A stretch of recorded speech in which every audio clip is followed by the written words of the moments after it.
여러분 안녕하십니까, 김문성입니다. 자, 이번 시간 키포인트 6번째 주식 매매 거래 제도와 체결 원칙에 대해서 한번 살펴보도록 하겠습니다. 자, 첫 번째는 매매 거래 방식입니다. 자, 주식은 매매 체결일로부터 3영업일째 결제가 되는 방식을 취하고 있습니다. 이걸 우리가 주식의 보통 결제 방식이다 이렇게 얘기를 하는데, 이게 채권과 비교를 해보면 채권은 당일 결제 아니면 이길 결제와 비교가 된다라는 거 여러분께서 알아두시면 좋을 것 같고요. 시험 문제는 매매 거래 시간이 간혹 출제가 됩니다. 09시부터 15시 30분까지입니다. 뭐 15시까지다, 16시까지다, 뭐 이렇게 이게 바꿔서 나올 수도 있으니까 여러분께서 꼭 기억을 해주시고요. 자, 위탁 수수료율이라고 하는 건 뭐냐면 증권회사를 통해서 주식을 매매했기 때문에 증권회사에 내는 수수료라고 보시면 되겠습니다. 그래서 금융회사라고 하는 것은 바로 증권회사죠. 증권회사가 수수료이기 때문에 뭐 싸게 해줄 수도 있고 비싸게 해줄 수도 있습니다. 얘는 자율적으로 결정한다라고 하는 것이 키가 되겠습니다. 시험 문제는 이 증권거래세가 가장 많이 나오는데요. 증권거래세는 말 그대로 세금입니다. 증권거래를 했기 때문에 세금을 내는 겁니다. 여러분, 세금을 잘 깎아주지는 않죠. 세금은 요율이 딱 정해져 있는데, 자, 첫 번째 핵심은 매도자에게만 징구를 합니다. 위탁 수수료는 매수 매도자가 둘 다 내야 되지만 증권거래세는 매도자에게만 징구를 합니다. 매도 금액의 0.25%입니다. 자, 요거 기억해 두셔야 됩니다. 유가증권시장 0.25, 코스닥 시장 0.25, 비상장 주식 0.5%, 코넥스 시장 0.1%. 자, 요걸 바꿔서 출제를 할 수 있기 때문에 0.25 비상장 0.5, 코스닥 0.25, 요거를 꼭 구별을 좀 해 두셔야 되겠습니다. 주식 매매 거래 제도의 가장 대표적인 거 좀 살펴봤고요. 자, 명의개설이라고 하는 개념.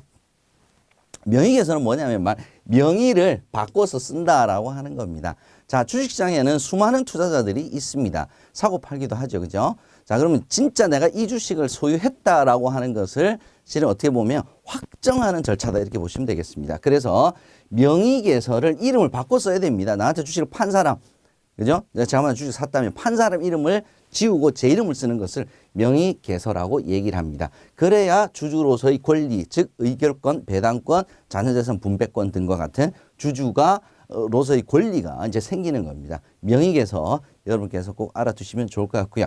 매매 계약 체결 원칙 보겠습니다. 자, 수많은 사람들이 다수 투자자들이 사고팔고를 합니다. 경쟁 매매라고 얘기를 하죠. 자, 그러면 자, 사자가 저 하나가 아닐 수도 있겠죠. 여러 사람이 이제 동시에 매수 주문을 했다면, 똑같은 가격, 똑같은 시간에 동시에 했다면, 자, 이걸 어떤 순서에 의해서 매매의 우선권을 줄 것이냐가 바로 매매계약의 체결 원칙입니다. 첫 번째는 가격 우선입니다. 자, 비싸게 사겠다는 사람, 싸게 팔겠다는 사람에게 먼저 우선권을 주겠습니다. 자, 이게 가격 우선 원칙이다. 이렇게 됩니다. 그럼 똑같은 가격이면 어떻게 할 거냐? 누가 먼저 왔냐? 시간입니다. 같은 가격일 때는 시간 우선 원칙. 그래서 가격 우선 이게 먼저 적용이 되고요. 똑같은 가격일 때는 시간 우선 원칙이 적용이 된다라고 하는 거, 가격, 시간, 요 순서를 꼭 기억을 해 주셔야 됩니다. 자, 동시호가라고 하는 것은 뭐냐면 일반적인 매매 시간이 아니고요.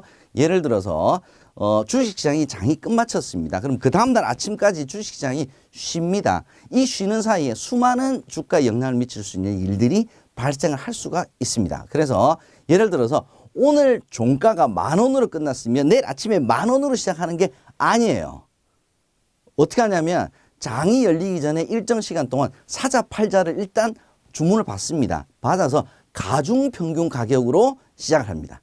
그래서 오늘 10,000원으로 끝났다고 해서 내일 10,000원으로 시작하는 것이 아니라 9,500원에 시작할 수도 있고 13,000원에 시작할 수도 있는 겁니다. 그래서 일정 시간 동안 매수, 매도 주문을 받아서 가중평균 가격으로 적용하기 때문에 누가 빨리 왔느냐는 상관이 없습니다. 일정 시간 동안을 같이 봤기 때문에. 그래서 동시호가에서는 시간 우선의 원칙이 적용이 안 됩니다. 가격 우선 원칙이 적용이 됩니다.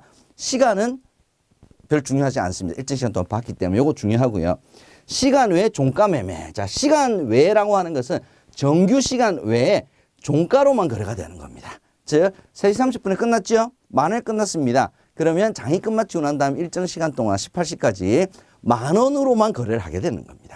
그럼 가격은 결정이 이미 나 있는 상태죠. 그렇기 때문에 시간 우선 원칙이 적용이 되고요. 가격 우선 원칙이 적용이 안 되는 겁니다. 가격이 이미 결정이 돼 있으니까. 아시겠죠? 그래서 동시호가의 체결 원칙과 시간 외 종가 매매의 체결 원칙이 헷갈립니다. 그래서 이 두 가지를 많이 섞어서 출제가 되고 있으니까 여러분께서 꼭 구별을 해 두시면 좋겠습니다. 함정 한번 찾아보겠습니다. 주식의 매매 거래에서 결제는 매매 계약을 체결한 날 다음 날에 이루어진다. 아니죠. 며칠이죠? 3일이죠. 3일. 3년을 뒤에 결제가 이루어진다. 이게 함정입니다. 주식 거래가 체결될 경우에 증권거래에서는 매수자에게 매수대금 0.25%를 청구한다. 이거 자칫 잘못하면 다 틀립니다. 왜? 0.25만 보거든요.